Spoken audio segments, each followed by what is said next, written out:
రెడ్డిగా కాంగ్రెస్ లో ఎవరు కేసీఆర్ కు సరిపోరు. ఆయన స్థాయిలోకి సీఎం రేవంత్ ఆవగించంతా కూడా కాదు కేటీఆర్. కాంగ్రెస్ వల్ల పిచ్చి కూతలు వినొద్దనే కేసీఆర్ అసెంబ్లీకి వస్తలేరు.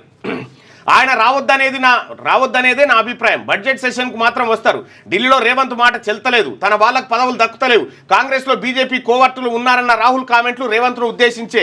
రేవంత్ చుట్టూ 4 రియల్ ఎస్టేట్ బ్రోకర్లు చేరారు, 1000 కోట్ల కుంభకోణానికి తెరదీశారు అని ఆరోపణ.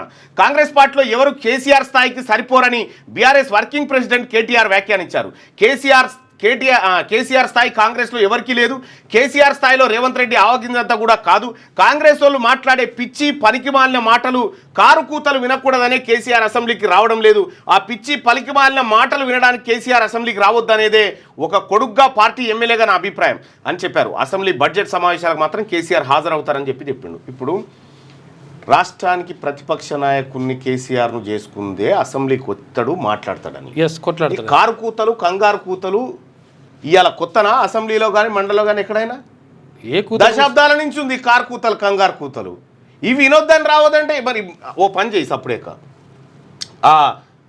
ఏది ప్రతిపక్ష నాయకుని పదవి ఉందిగా అదొక బీసీకి ఇచ్చేది సపరేట్. వాళ్ళు వచ్చింటారు హ్యాపీగా ఎమ్మెల్యే మాట్లాడతారు, అన్ని జరుగుతాయి. ఇంకా మొత్తమే వినొద్దు అనుకుంటే గజ్వేల్ అసెంబ్లీ స్థానానికి రాజీనామా చేయమని చేయరు, బెస్ట్గా అయిపోతుంది. ఇంకో మనిషి అన్న వచ్చి నిలబడతాడు.